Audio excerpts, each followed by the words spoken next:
Hi everybody, Neecy here. Welcome to Back to Basics. For those of you who don't know me, my name is on YouTube is neecyd63.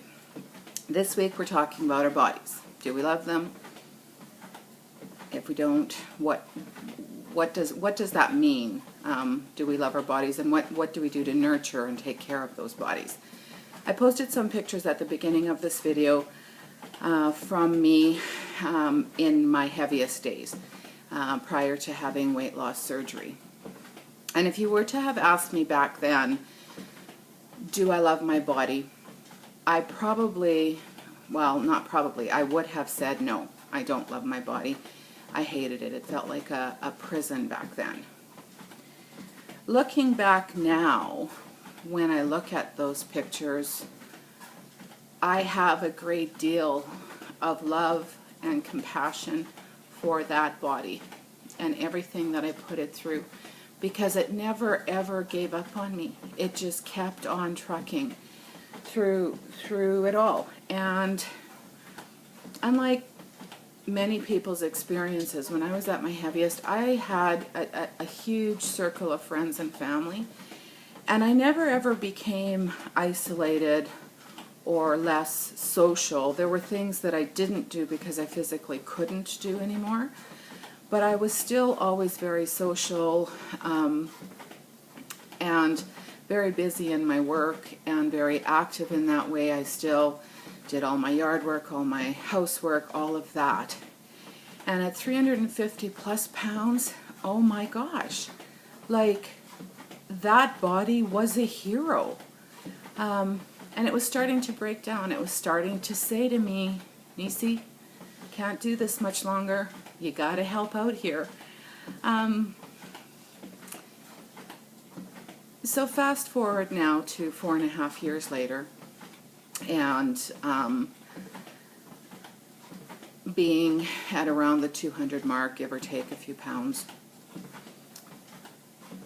Having had plastic surgery 6 weeks ago, an abdominoplasty to remove a huge panty that I had, I look back at that body and I say thank you. Thank you for everything that you did to keep me going, to allow me to get to this point.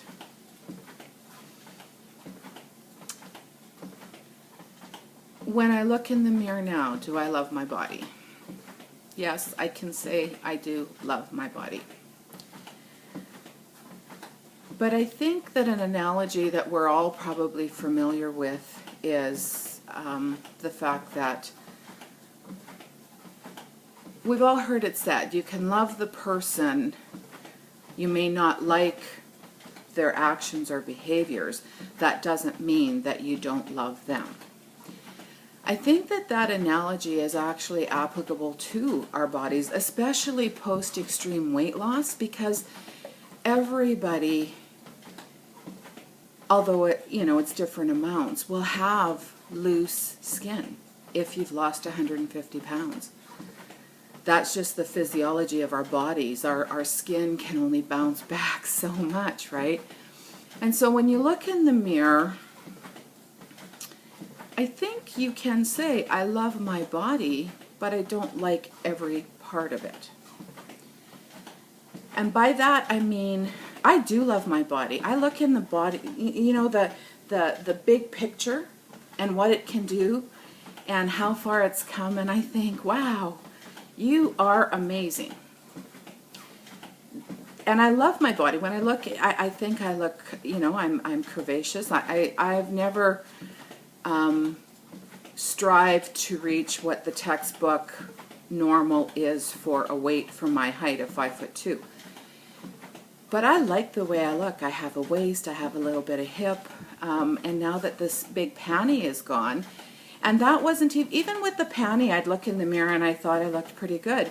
The panty hampered my quality of life. I got tired of having to roll over in bed and readjust it because it got caught under something or was being pinched, right? And so that wasn't even before I had it removed. When I'd stand in front of a mirror and look at myself nude, I thought I looked pretty good. Now, I don't necessarily like that I have a lot of loose skin under my arms here. I guess you can't see it, I'm too close. Everybody knows what that looks like anyways. Or a lot of loose skin in my thighs. But when I look, at that, do I like it? Probably not. I can't say that I like it. But it doesn't cause me to not love my body. And I think that that's what we need to try to do. Like, I think that it's okay to say, I wish I didn't have the loose skin on my thighs or under my arms or the side boobs. I don't really like that. But to still be able to look at yourself in the mirror and say, I love you. I love your body. I love myself completely inside and out.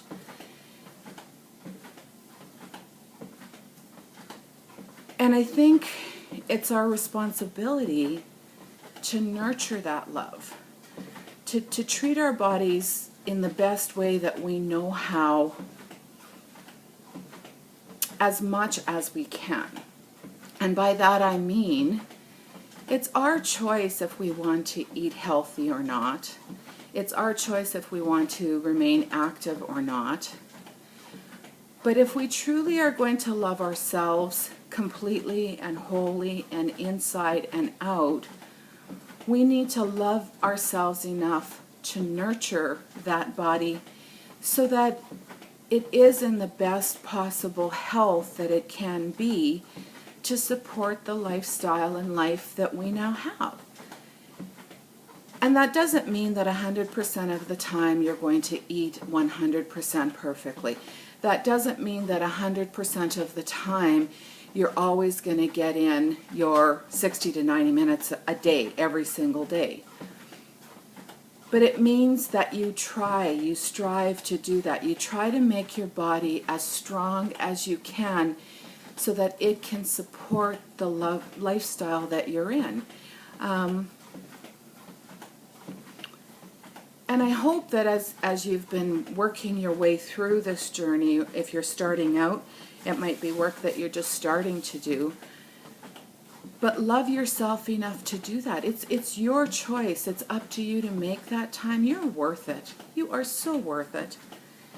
And I hope that you love your body enough, even though there may be parts that you don't like, to take care and nurture that body. And I really encourage you every single day to just stand in front of a mirror for a few minutes and allow yourself to love what you're seeing there. Because you know what? Our bodies are some pretty remarkable pieces of machineries. Machines? Can't talk. Yeah, so that's what I want to say about bodies. I think that we need to look after them. We need to pamper them. And we just need to love them. Hope that you're all having a great day. Take care.